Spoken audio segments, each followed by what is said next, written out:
Today's episode is dedicated to the memory of Bethany Rutledge. The triathlon community and world lost a wonderful spirit, person, coach, writer, mom, wife, and friend just a few days ago. I recorded this episode with Dani Grabol last week, and while I was in Madison, Wisconsin, I spoke with Dani, and she let me know of Bethany's passing. According to her husband's Facebook page, she laid down to take a nap and just did not wake back up. So, Bethany, you will be missed. I know your husband, John, and your two baby boys are going to be reeling from this for a very, very long time, and we are going to hold them up in our thoughts and prayers and with support in any way that is possible. Bethany, thank you for your life, your example, your positive influence. You will be genuinely and sincerely missed. Today's guest on the podcast is Dani Grabol. You may remember her from episode 5. That's right, episode 5. She is one of the first guests on this podcast, and she's incredible. She's the first female finisher of the EPIC 5 race, and she's done more amazing stuff since then. So we were just doing a little Where Are They Now on the podcast and catching up with Dani. Just had a little chat, so I hope you all enjoy this episode with Dani Grabol. Welcome to the Same 24 Hours podcast with Meredith Atwood.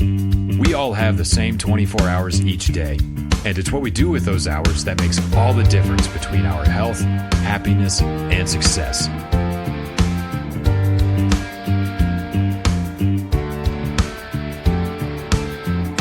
Hi, everybody. Welcome to another episode of the Same 24 Hours podcast. I'm your host, Meredith Atwood. Today's guest is Dani Grabol. She's back. Hi. Hey. What's up?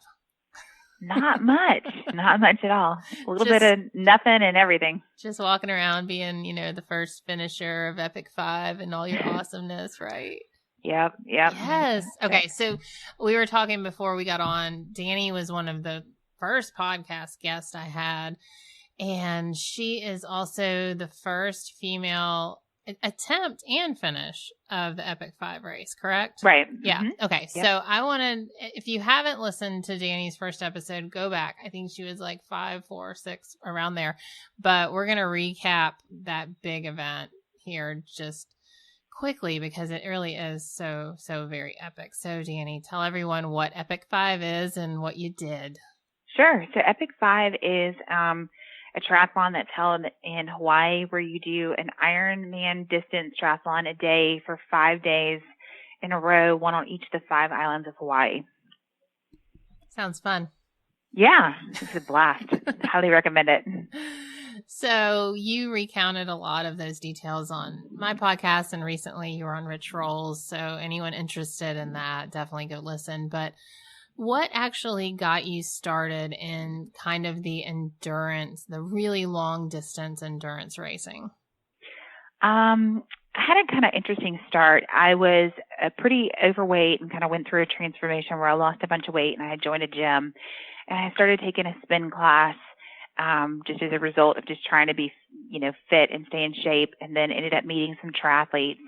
And they were all pretty experienced in training for an Ironman. So when I first got into the sport, I didn't really have like a concept that you went through this gradual progress. I just thought everybody did Ironman. That was like the type of triathlon you did. So I was really interested in that kind of from the beginning.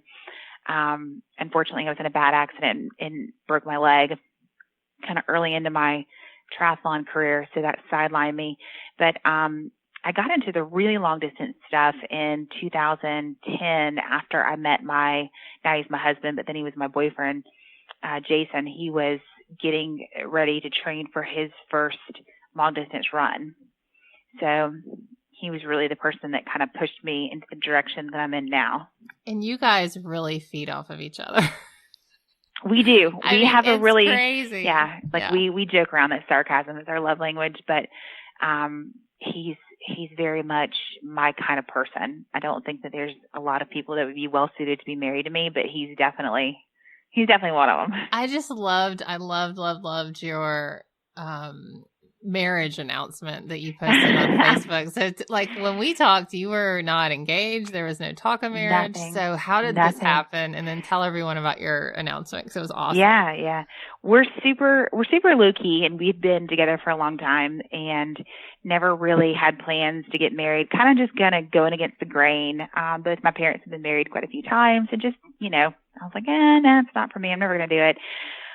And then we were just talking about it one day, and I'm like, all right, well, if we're going to do it, we're going to do it on my terms. Like, I'm not going to change my last name. We're going to go down to the courthouse. Like, I was complete opposite of most women. I'm like, I don't want to party. I don't want to have to wear a dress. I'm like, we're just going to go do it on a random Wednesday.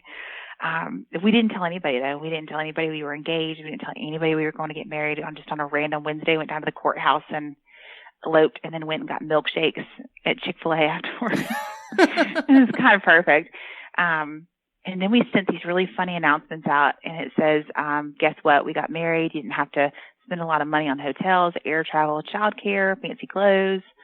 You didn't have to take time off of work, give a toast, etc. You're welcome. And our family just started randomly getting them, and our friends, and people were actually pretty upset about it. But oh, were they? Yeah, that's we were like, we can't spend money on a wedding. We need bikes. We need to travel. That's funny. We have to race. And then you made everyone look bad around you that was actually getting married, right?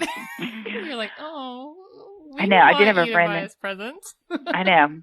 I had a friend that was pretty deep into her wedding planning at the time, and she was like, oh, I just wish I would have eloped. I was like, it was the best $67 ever. Oh, my gosh. I know. Nothing. I know. When we got married super young, and my dad was like, hey, if I give you $10,000, will you elope? And I was like, yes, of course. Mm-hmm. And he was like, oh, never mind. And I was like, what? That's so funny. I think people are thinking about that more these days, though. Oh, my gosh. I would never have a wedding again. Yeah. Never. It was just a debacle and such a waste of money. And but anyway, I thought drama. It was it was like, really, it was more the drama than anything. Like, we're not the kind of people, I'm not a people pleaser. I'm real clear about my boundaries. So the whole idea of, well, I don't care enough to worry that much about other people to stress out. So it's going to, the whole idea of that just screams like trying to make everybody happy. Yeah. So you said you were not a people pleaser. Let's talk about that. How did you, have you ever been a people pleaser? Like, is this genetic? Cause that's a big topic for me. Yeah. I think, I have two very interesting parents who are very different. My dad was a Marine Corps, wartime Vietnam vet. And so his kind of attitude has always been like, are you getting shot at? And if the answer is no, and you're not going to die, then it's not really that big of a deal. It's just kind of how he is. And then my mom is just this insane kind of free spirit, just does whatever she wants to do. And really kind of like a leftover hippie, just, living her best life, going one week she's into this and the next week she's into something different. So neither one of them were really ever, into like conforming to kind of the rules. And so they never really, forced, they are both in their own ways very competitive. So they always wanted me to be the best. So, there was a lot of focus on making good grades and performing really well, but not really like fitting into any type of like mold or making people happy.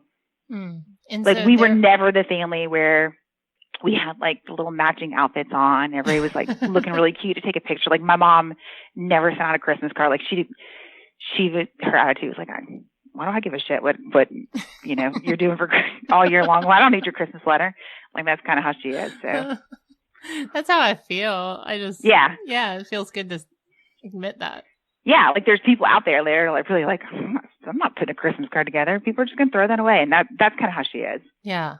Well, so you said they had, they were competitive and kind of had expectations. You never felt like they had expectations of you, or they just expected you to always do your best? Because I think that's kind of where maybe people pleasing is delineated in childhood. It's like, oh, we have these expectations of what you should do, not just expectations that you uphold yourself to a standard of, that you set for yourself.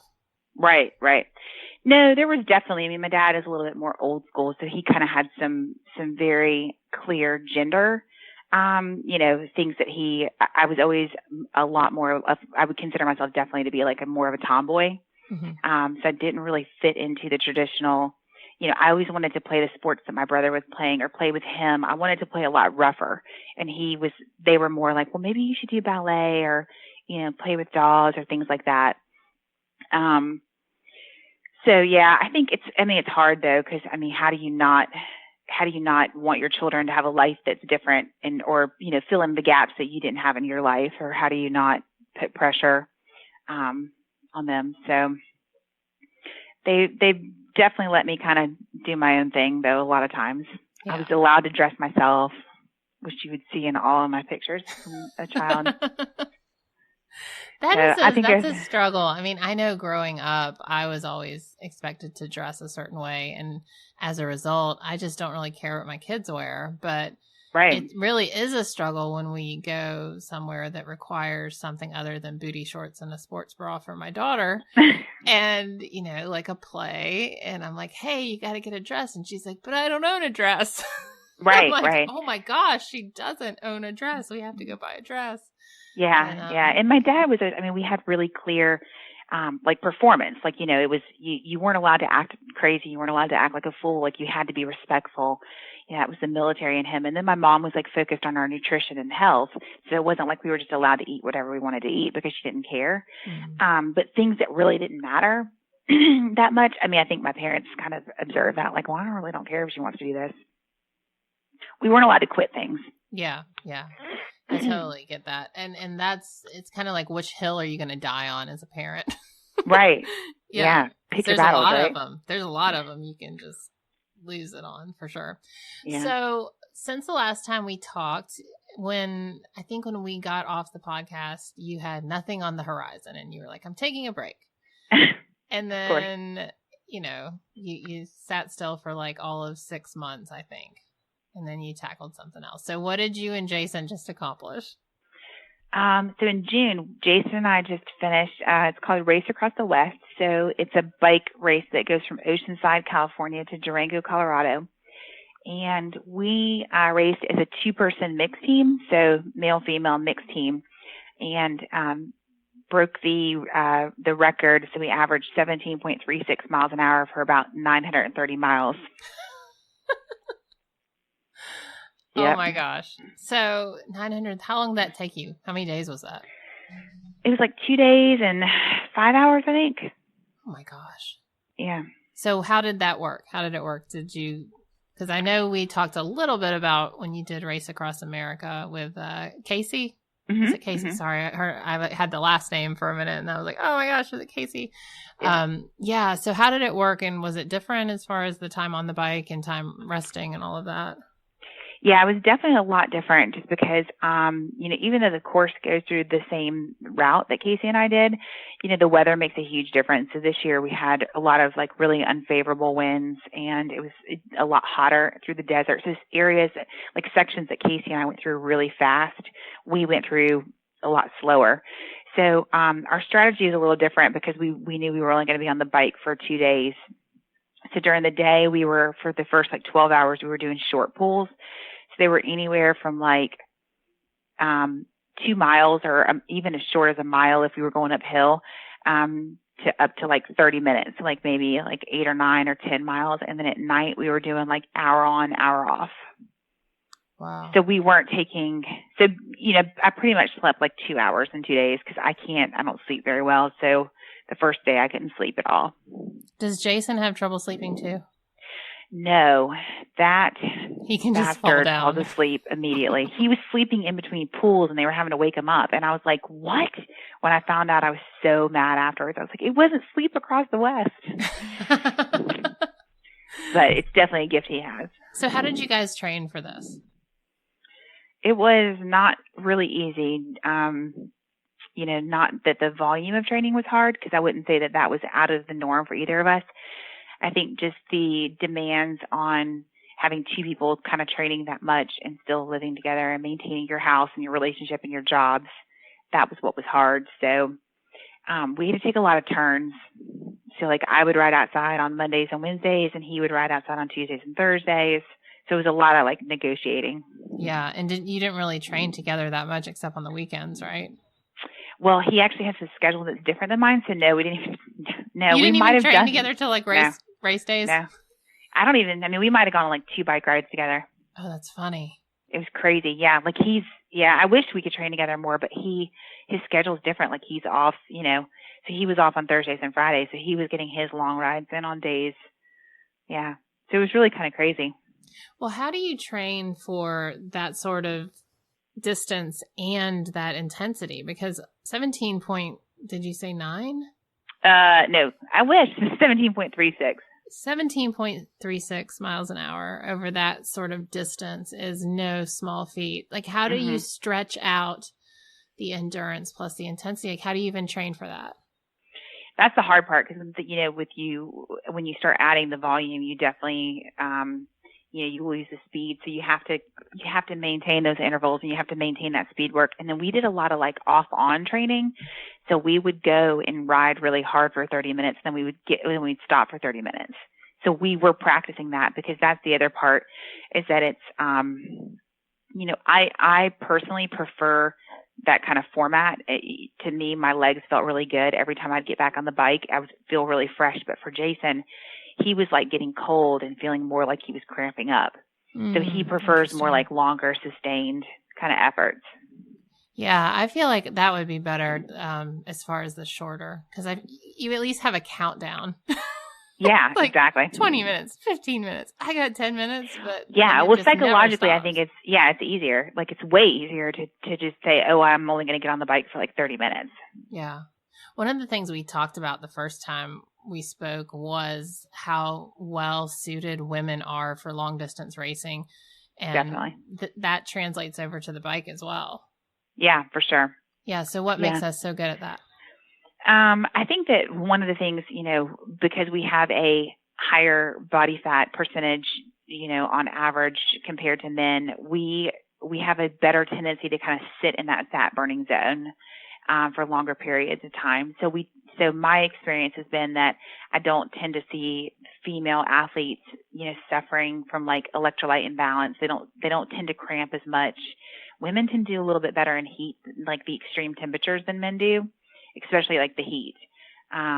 It's just not as common to see them really suffering from cramps. And I just think that from kind of the standpoint of like the psychological aspect, at the end of the day, I mean, women are just really tough. We're really tough, and we're smart enough to like really execute a race plan over a really extended period of time. Speaking of race plans, your binder. Let's talk about your binder situation. I did not know this about you. I don't think I knew this about you until I heard you on Rich Roll. I was like, oh my gosh, your binder. Okay, so talk about your EPIC 5 binder. Yeah, so I love, endurance racing. I love ultras because, one of the reasons that I'm drawn to it is the fact that you can't control what's happening and you have to be kind of prepared for everything. And I love that. I love that whole like, Girl Scout, Boy Scout mentality of like, we know how to fix this or we know how to fix that. So I like to be really, really organized. And I think that my organization is kind of what helps me, but that's what helps my anxiety is just being super organized and feeling like I know that I'm prepared for all these things. So when I went to race EPIC 5, it was funny because, I've been in communication with the race director. I asked all these questions. And of course, I show up with like a 3-ring binder and I have like the maps printed for every island. I have like where all the local hospitals are, where all the places to get food are, what time those places close. And she's just looking at me like, who are you? I'm like, let me tell you that there's a taxi service that runs until 2:00 in the morning. So she's like, can I take this information and use this for the next race? Yeah. And she's the same way herself, but she just, it's funny because she's very organized, extremely, extremely organized. So, that's kind of the ongoing joke is let me check my binder because I'm always walking around to events with these like 3-ring binders that have all this information in it. So funny. So funny. So let's talk about mental toughness a little bit. Obviously, these endurance feats take a ton of mental toughness, and there's no doubt you were born with some and then you were raised by some. But what goes on in your head when you sign up for a race and then you keep training? I mean, what is your mental process? Do you wake up every day just completely doubt free that you're going to accomplish whatever you set out to do? I mean, what is your mental process through all of this? No, I'm definitely not doubt free. I mean, there are plenty of times when, even training for Race Across America, my husband was in a snowboarding accident, like a really kind of freak of nature accident where he separated his clavicle and a piece of the bone came off and chipped an artery, and he had internal bleeding in his chest. And, there's things like that happen where you're like, wow, like that was a huge setback for him. I don't really know that we're going to be able to, do this because I'm having to depend on somebody else. Or if you get sick, those are the kinds of things that are going to happen where I kind of lean into my previous training where it's like, I know that, I got food poisoning before EPIC 5 and I lost 9 pounds in 2 days. And that was not, at the time that was like, made me very anxious. And I thought that it was going to have a huge impact on the event. But then because I was able to kind of overcome that. But for the most part, no. I mean, when I have good training days, of course, I feel a lot more confident than when I have bad training days. There's a lot of days where it's more like, why did I sign up for this? I thought this was going to be so much easier than it is. Or if it's like really hot, I'm like, God, I'm so stupid. Why did I sign up for something that was in the summertime? Like, you don't like and then we just forget. I mean, I told Jason after this last race that I was like, oh, I'm going to take a break from racing. We weren't even back in town yet and I had signed up for something else. So everything that's negative seems to be, it seems to go away really quickly. Yeah. Which is good. I just tend not to focus on it or just remind myself that that's a normal, natural way that I feel. Like I always feel this way when I taper. I should always feel this way. But I have a much stronger tendency to lean towards being kind of overly positive about things. Yeah. Or sometimes a little like delusional. Delusional is good. Yeah. Yeah. I love when I see you and Brent Peace on Instagram saying nobody cares, work harder. What does that mean? Where did that come from? So we have a really fun relationship, and we do like to kind of joke around about the fact that at the end of the day, it's just he's like, you don't have anybody to impress. So nobody cares. Like this, any goal that I set for myself at this point or anything that I'm trying to do, like I don't, I'm going to do a 24-hour race. I'm not trying to ride a certain amount of miles because I care that Meredith Atwood, is going to be impressed. I'm doing it for myself. So when you're out there and you're putting in the hard work and you're putting in the training, everybody likes to post about the good workouts or, look at me, I rode this many miles or I did this, but that's not where you're building that mental mentality. It's the days that you didn't want to go to the pool and you did it anyways, or the days that you wanted to cut your run short and you figured out a way not to. Like that's where the real grit is being formed in those kind of workouts. So that's kind of our back and forth, like nobody cares, work harder. I know. I love it. I see it all over. And I feel like I don't even stalk you guys that much. I just, I'm scrolling and I'm like, oh, there it is again. Nobody cares, work harder. And I started saying it around my house and my kids are like, Mom. Nobody cares. It's true. And I kind of got it from, really from my dad, who even from the beginning of my training, I remember one time I rode like 200 miles and I call my dad every single day. So he's like, so what did you do today? And I'm like, I rode 200 miles. He was like, 200 miles, that's it? And I was like, yeah, that's it. He said, I hate to break it to you, sweetheart, but the country is really big. You're going to have to ride more than that if you want to ride across the country. And I was like, okay. It's like, whack. That's kind of how he always is, though. It's so true, though. Funny. It's so true. Yeah. So what do you think about people that use certain words and language that it just kind of makes your eyes roll? And what I mean is when you say something to someone and they're like, oh, but that's hard. And it can be like the simplest things. Like, I need you to do your stretching this evening. Oh, yeah, that's hard. Or, something like that. Just use of the word hard. How has that changed for you? I think your definition of hard and your threshold, it's like your threshold for pain. I have a lot, I don't have kids, but I have a lot of friends who, after they had children, became much stronger athletes because their threshold for discomfort and pain was just so elevated. So, I think there's a difference between, and I'm very careful about using those words, like there's a difference between being in pain and being uncomfortable, and there's a difference between something being hard or just something being an inconvenience to you. So when somebody says That's that's hard, I'm like, well, no, it's not hard. It's just not a priority.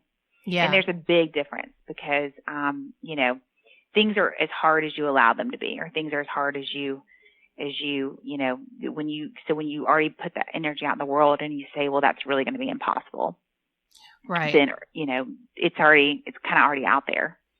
Yeah, it's choosing your words. And I was talking about this with one of my athletes, and she was having trouble with saying she was tired all the time. And she goes, I'm not even tired today. And I'm telling myself I'm so tired. And it's weird because we'll just get into these patterns. And mine is, I don't have time. I'm running out of time. I'm never going to get all this done.